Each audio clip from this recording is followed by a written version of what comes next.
Hello guys, welcome to the online platform. और यहाँ पर हम लोग डिस्कस करने वाले हैं एनर्जी कंजर्वेशन का एक बहुत ही इंपॉर्टेंट टॉपिक, जो कि है लाइटिंग सिस्टम से रिलेटेड। क्या उसकी बेसिक डेफिनेशंस होती हैं लाइटिंग सिस्टम की, कितने प्रकार के लाइटिंग सिस्टम हम इस्तेमाल करते हैं, और उस लाइटिंग सिस्टम को हम एफिशिएंट कैसे बना सकते हैं। ये सारी की सारी चीज़ें हम यहाँ पर डिस्कस करने वाले हैं। प्लीज़ लास्ट तक इस वीडियो को देखते रहिएगा ताकि आपको चीज़ें बहुत अच्छे से समझ में आए। अगर आपने अभी तक मेरा चैनल सब्सक्राइब नहीं किया है तो प्लीज़ चैनल को सब्सक्राइब ज़रूर करें, ठीक है।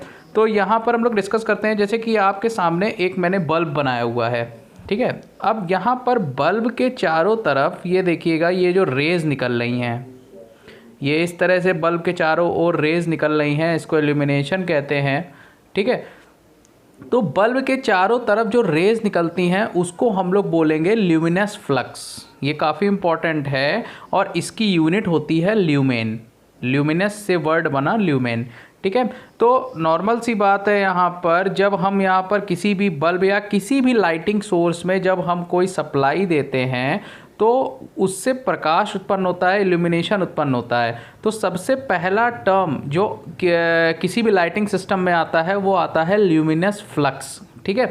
तो ल्यूमिनस फ्लक्स क्या होता है? ल्यूमिनस फ्लक्स वो प्रकाश है, वो इल्यूमिनेशन है जो कि किसी भी लाइटिंग सोर्स से चारों दिशाओं में फैलता है, इस तरह से, ठीक है। और इसकी खास बात ये होती है कि ल्यूमिनस फ्लक्स की जब हम लोग बात करते हैं तो इर्रिस्पेक्टिव ऑफ डायरेक्शन, मतलब चारों दिशाओं में हम बात करते हैं कि किसी भी सोर्स से चारों दिशाओं में जो भी एनर्जी बाहर आ रही होगी उसको हम लोग बोलेंगे ल्यूमिनस फ्लक्स, और इसकी जो यूनिट होगी उसको हम लोग बोलते हैं ल्यूमेन।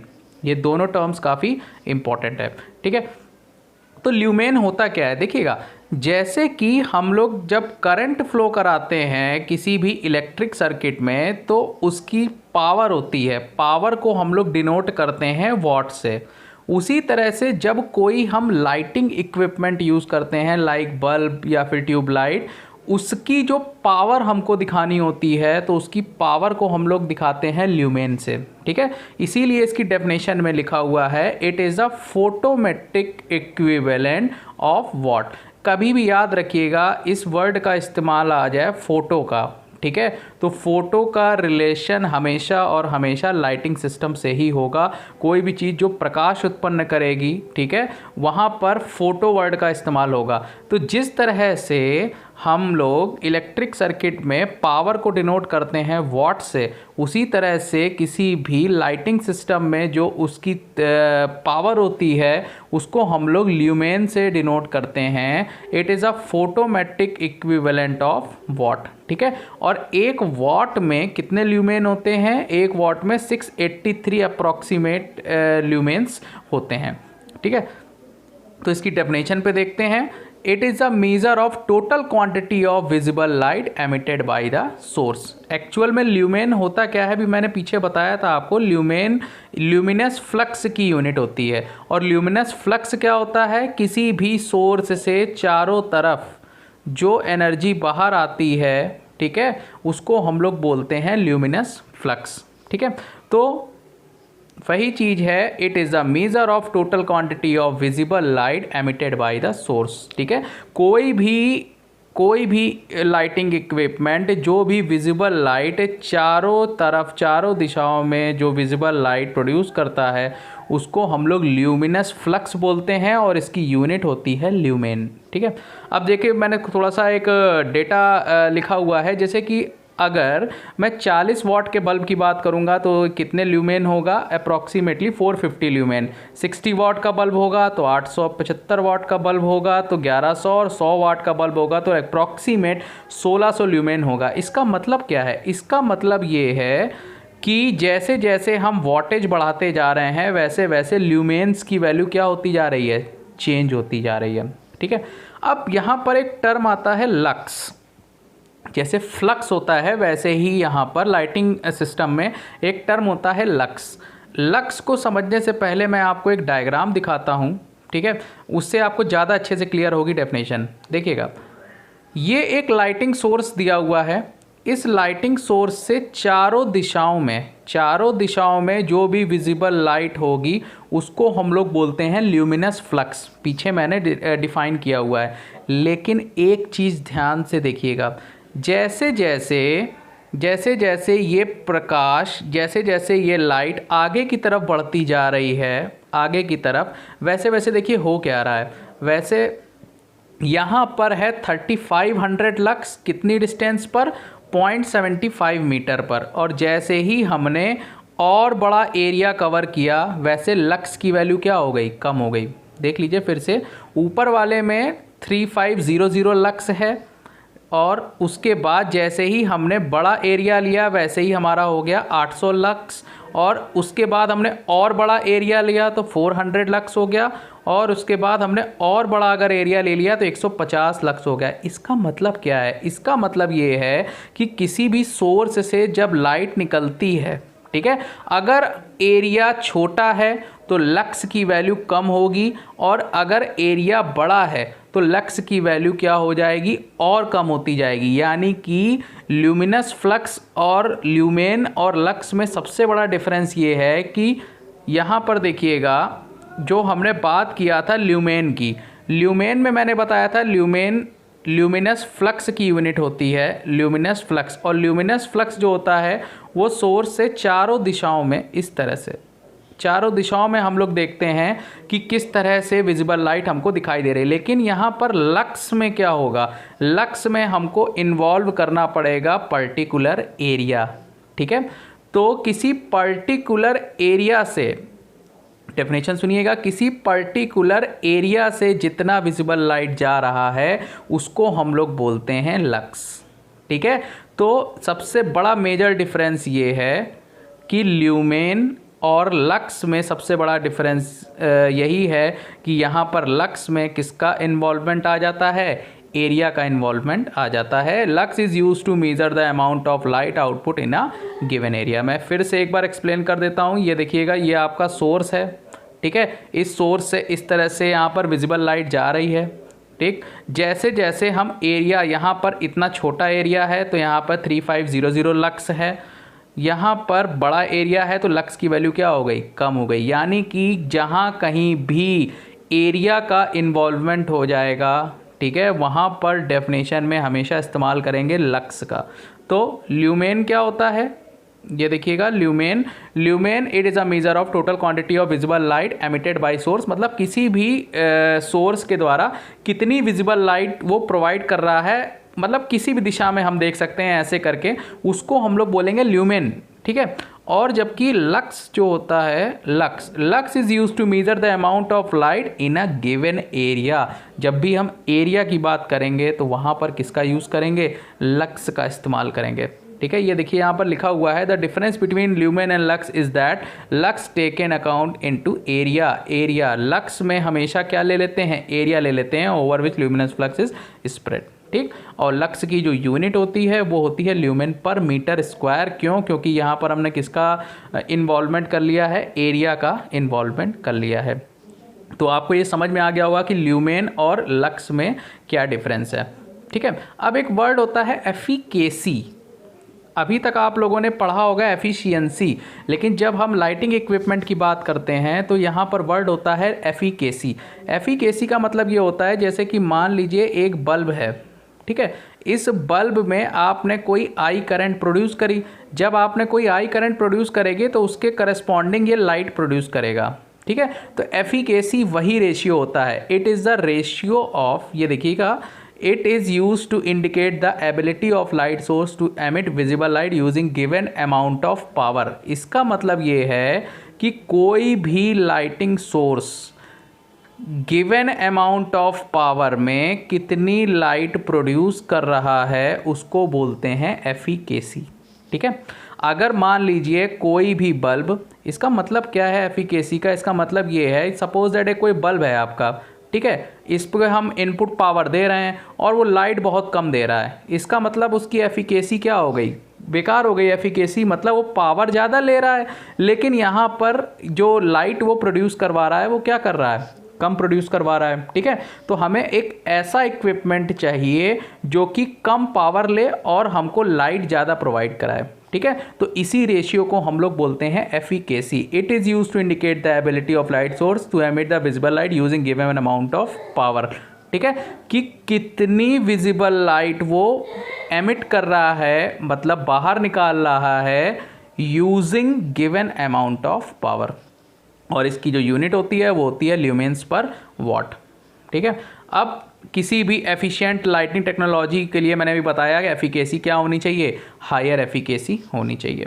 ठीक है, तो एफिकेसी का अगर मैं फॉर्मूला लिखूंगा तो क्या लिखूंगा, visible light emission divided by हो जाएगा आपका गिवन अमाउंट ऑफ पावर।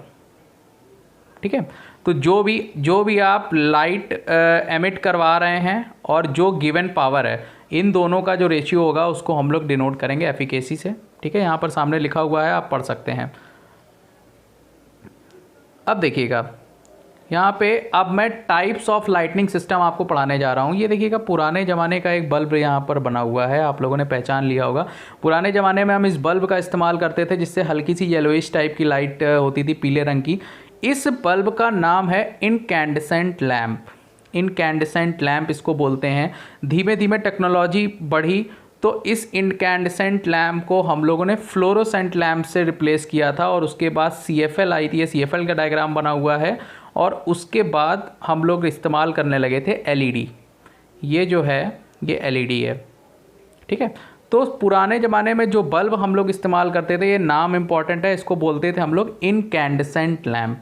ठीक है, उसके बाद ट्यूबलाइट्स का इस्तेमाल होने लगा। ट्यूबलाइट्स के बाद ये CFL आई, और CFL के बाद ये LED बल्ब्स आने स्टार्ट हो गए।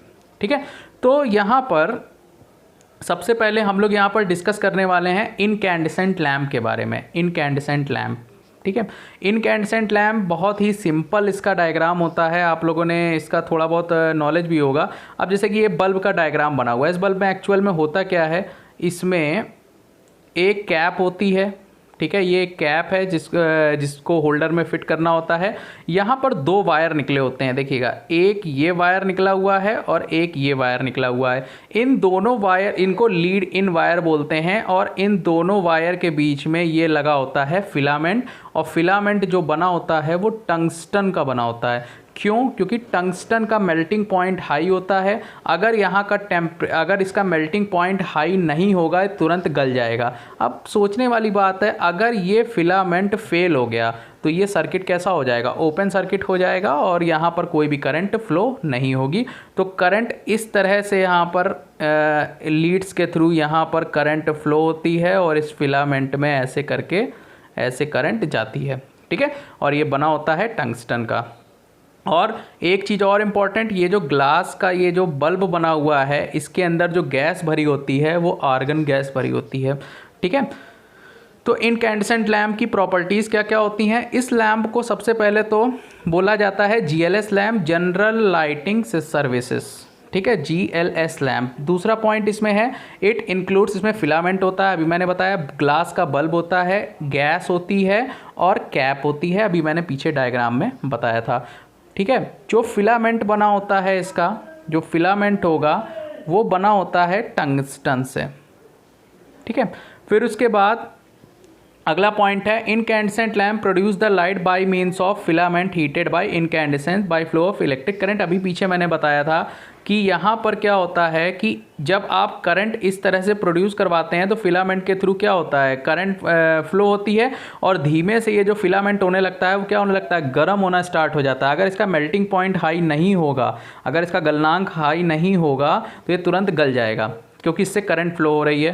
ठीक है, तो वही चीज़ यहाँ पर लिखी हुई है। और filament enclose in a glass bulb with gas कौन कौन सी होती हैं, आर्गन और क्रिप्टन। बेसिकली हम लोग आर्गन का इस्तेमाल करते हैं यहाँ पर। ठीक है, अब अगले लैम्प की बात करते हैं, हेलोजन लैम्प की।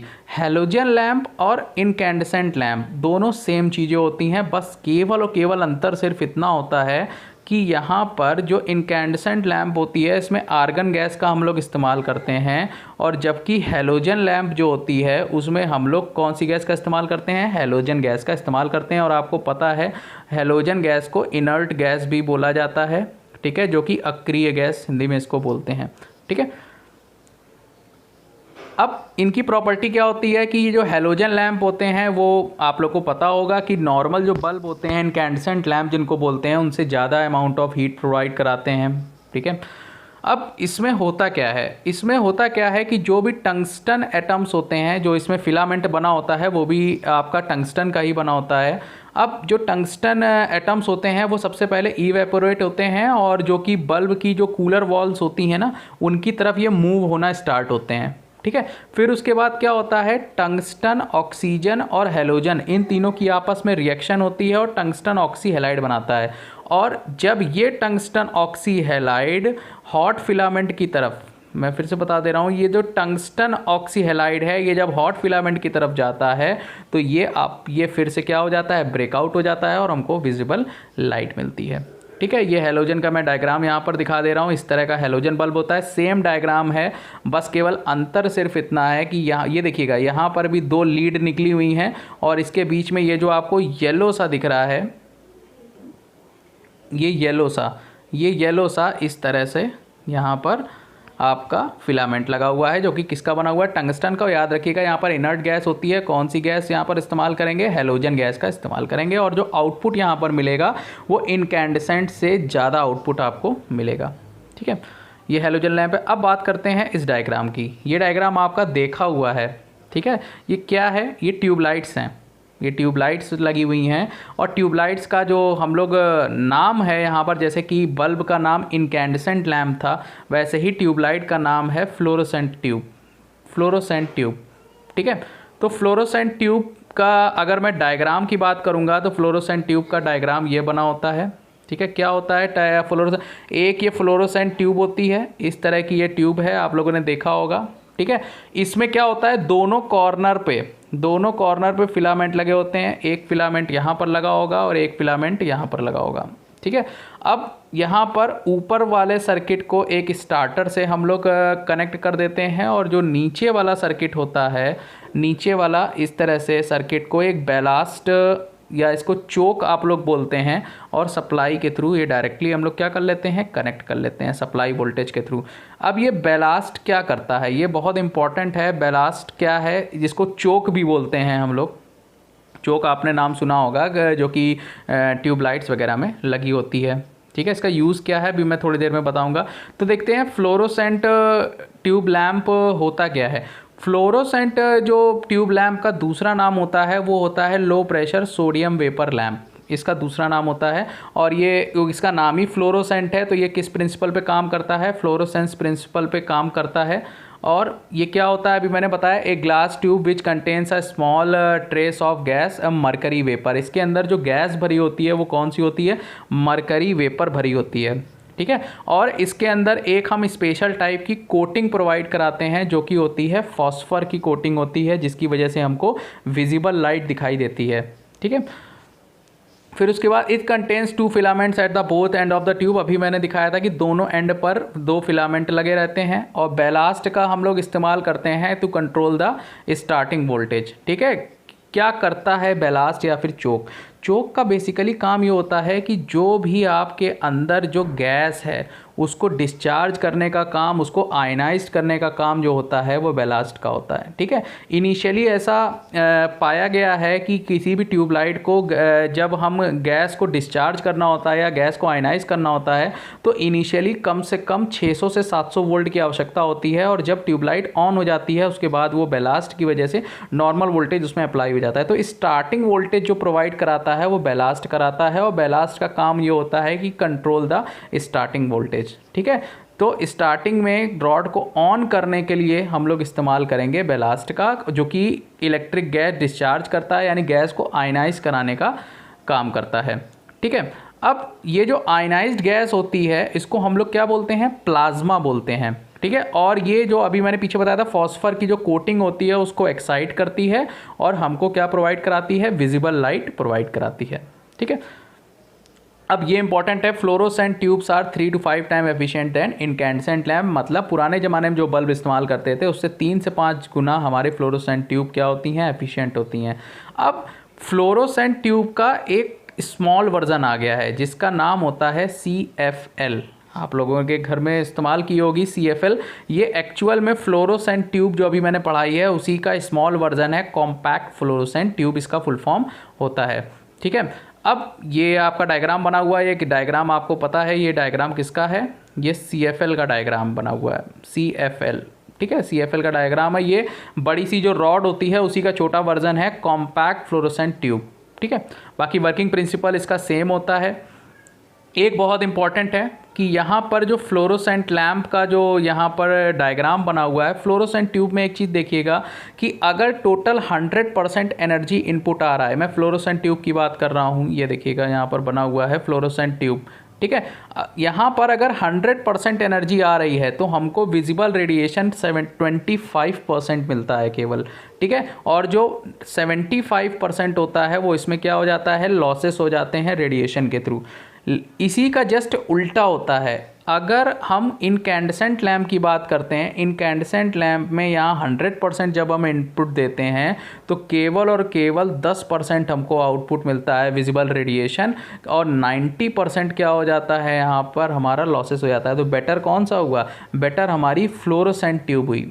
ये जो हमारी फ्लोरोसेंट ट्यूब है ये बेटर है, ये वाली फ्लोरोसेंट ट्यूब हमारी बेटर है, क्योंकि इसमें जो हमको लाइट आउटपुट मिल रहा है 25% हमारी आउटपुट मिल रहा है और 75% लॉसेस हो रहे हैं।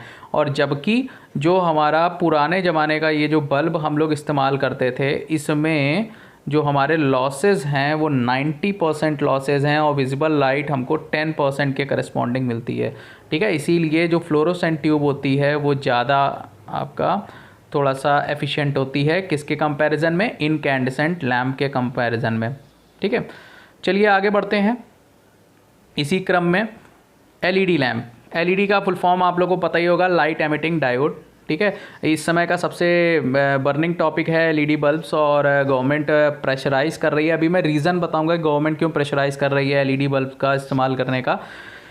एलईडी क्या होता है, अगर आपने बेसिक इलेक्ट्रॉनिक्स पढ़ी होगी तो आप लोगों ने पीएन जंक्शन के बारे में ज़रूर सुना होगा। ये पीएन जंक्शन बेस्ड एक डिवाइस होती है। ठीक है, it is based on the principle of the recombination. अभी मैं थोड़ी देर बाद बता रहा हूँ कि रिकॉम्बिनेशन प्रोसेस क्या होता है। ठीक है, और यहाँ पर वेवलेंथ जो भी लाइट की प्रोड्यूस होगी, ये जो एलईडी में हम लोग वेवलेंथ जो भी लाइट की निकलेगी वो डिपेंड करती है energy gap between conduction band और वैलेंस बैंड। आप लोगों ने थोड़ा बहुत अगर इलेक्ट्रॉनिक्स का आइडिया होगा तो उसमें आपको पता होगा कि यहाँ पर एक कंडक्शन बैंड होता है और ऊपर होता है वैलेंस बैंड होता है, और उनके बीच में जो गैप होता है वो हमारा एनर्जी गैप होता है। तो वेवलेंथ जो होती है लाइट की वो इसी गैप पर डिपेंड करती है। ठीक है, When a LED bulb is combined with yellow phosphor then it will give a bluish white color। ठीक है, जब ब्लू एलईडी को हम लोग येलो फॉस्फर के संग कंबाइन कर देते हैं तो हमारा ब्लूइश वाइट कलर मिलता है, जो कि हम लोग जनरली इस्तेमाल करते हैं। इसकी जो एफिकेसी होती है वो 75 to 500 ल्यूमेंस पर वॉट होती है, और ये तो आपको पता ही होगा कि लो पावर रिक्वायरमेंट्स के लिए हम लोग इस्तेमाल करते हैं। और सबसे इंपॉर्टेंट चीज़, इसकी लाइफ बहुत ज़्यादा होती है, 40,000 से 1 लाख आवर्स तक इसकी जो लाइफ है ऐसा माना जाता है। सबसे बेस्ट लाइफ इसी की मानी जाती है एलईडी की। अब देखिए, अभी मैंने बताया था आपको रिकॉम्बिनेशन के बारे में मैं बताऊंगा। देखिएगा, एक आपके सामने मैंने पीएन जंक्शन बनाया हुआ है, ये पी है और ये एन है। ठीक है, पी में क्या होता है, होल होते हैं इस तरह से, और ई में एन में आपको दिख रहा होगा ये इलेक्ट्रॉन्स हैं। जब होल इस तरफ चलते हैं, ठीक है, और इलेक्ट्रॉन इस तरफ चलते हैं तो ये दोनों आपस में क्या हो जाते हैं, रिकॉम्बिनेशन हो जाता है। जब रिकॉम्बिनेशन होता है तो यहाँ पर इस तरह से जंक्शन पर इस तरह से फोटॉन बाहर की तरफ निकलते हैं, यही हमको विजिबल लाइट के रूप में मिलता है। ये बेसिक प्रिंसिपल है किसी भी एलईडी का। ठीक है, अब बात करते हैं कि गवर्नमेंट बोल रही है कि एनर्जी एफिशिएंट लाइटिंग है क्या। एनर्जी एफिशिएंट लाइटिंग का मतलब क्या है? एनर्जी एफिशिएंट लाइटिंग का मतलब बहुत ही सिंपल है। देखिएगा, पुराने ज़माने में हम लोग इनकैंडेसेंट लैम्प का इस्तेमाल करते थे। ठीक है, उसके बाद धीमे धीमे हम लोग ने क्या किया, फ्लोरोसेंट ट्यूब का इस्तेमाल, ट्यूबलाइट का इस्तेमाल करने लगे। फिर हमने और छोटा साइज किया, CFL का इस्तेमाल करने लगे, और प्रेजेंटली हम लोग गवर्नमेंट फोकस कर रही है एलईडी के लिए कि आप एलईडी का इस्तेमाल ज़्यादा से ज़्यादा करिए। क्यों ऐसा कह रही है, अभी मैं थोड़ी देर बाद बता रहा हूँ आपको कि ऐसा गवर्नमेंट क्यों कर रही है। ठीक है, अब मैं अगर कंपैरिजन की बात करता हूँ, सबसे पहले तो अगर कंपेयर किया जाए तो देखिएगा यहाँ पर जो काम इनकैंडेसेंट लैंप में 3 से 500 वॉट कर रहा है, वही एलईडी बल्ब में 6 से 18 वॉट का एलईडी बल्ब उतना ही प्रकाश उत्पन्न कर रहा है, और वही CFL 3 से 120 जो आपका वॉट है उसकी CFL उतना ही प्रकाश उत्पन्न कर रही है। तो आप समझ सकते हैं कि पुराने ज़माने में जो हम लोग बल्ब इस्तेमाल करते थे, इनकैंडेसेंट लैंप के बल्ब का हम लोग जो इस्तेमाल करते थे, उसमें वॉटेज क्या होती थी, बहुत ज़्यादा होती थी। प्रकाश हमको उतना ही मिल रहा है जितना ये एलईडी बल्ब दे रहा है, जितना ये बल्ब दे रहा था उतना ही LED, same amount of energy, same amount of visible light के लिए वॉट पहले ज़माने में ज़्यादा इस्तेमाल होता था इसका, और अब जो है वॉट क्या है, कम इस्तेमाल हो रहा है। और एक चीज़ और, ये देखिएगा अगर मैं लाइफ की बात करूँगा तो सबसे बेस्ट लाइफ यहाँ पर किसकी दिख रही है, एलईडी की बेस्ट लाइफ दिख रही है। सर्विस पीरियड जो है वो इसका क्या है, बहुत ही ज़्यादा है। ठीक है, और एलईडी का जो एनर्जी कंजम्पशन है वो आपका क्या है, लोएस्ट है। ठीक, तो यहाँ पर एनर्जी एफिशिएंसी की ज़रूरत क्यों है, सबसे इम्पॉर्टेंट चीज़ तो ये है कि हमको एनर्जी एफिशिएंट लाइटिंग की आवश्यकता क्यों है। ठीक है, तो सबसे पहले तो मैं आपको बता दूं कि पूरे वर्ल्ड में अगर 20% ऑफ टोटल लोड की अगर मैं बात करूं, 20% ऑफ टोटल लोड, पूरे जनरेशन में जो 20% लोडिंग है वो किसकी वजह से है, लाइटिंग लोड है। ठीक है, तो नॉर्मल सी बात है, अगर हम लाइटिंग लोड को रिड्यूस करेंगे तो हमारा जनरेशन और जो हमारी इकोनॉमी है उस पर भी काफ़ी फ़र्क पड़ेगा। ठीक है, वही पॉइंट यहाँ पर लिखा हुआ है कि the quality and quantity of light affect the economy. Normal सी बात है, अगर आप ज़्यादा पावर का इस्तेमाल करेंगे तो जनरेशन भी ज़्यादा होगा और गवर्नमेंट को ज़्यादा पैसे पे करने पड़ेंगे जनरेटिंग कंपनी को। ठीक है, when energy uses of a project is reduced without affecting its final output, the user is called energy efficiency। energy efficiency की definition यहाँ पर बताई गई है। energy efficiency की definition ये है कि suppose that आप एक कोई बल्ब लेके आए, ठीक है, तो आपको एक ऐसी टेक्नोलॉजी का इस्तेमाल करना है कि आप बल्ब का जो आउटपुट है वो कम ना करें, इनपुट में जो आपकी करंट वो ड्रॉ कर रहा है, जो कि इनपुट वोल्टेज ले रहा है, वो सारा का सारा वो कम करे। इसको बोलते हैं एफिशिएंट। ऐसा नहीं है कि आप अगर यहाँ से करंट कम ले रहा है तो इसका प्रकाश या फिर इसकी विजिबल लाइट भी कम हो जाए, ऐसा बिल्कुल भी नहीं करना है। एनर्जी एफिशिएंट सिस्टम बनाने के लिए आपको करना क्या है कि आपका कोई भी लाइटिंग इक्विपमेंट आप लेके आएँ तो प्रकाश और जो भी विजिबल लाइट है वो उतनी ही प्रोवाइड करे, लेकिन इनपुट में जो पावर ले रहा है वो क्या करे, वो कम खींचे। इसको बोलते हैं हम लोग एनर्जी एफिशिएंट सिस्टम।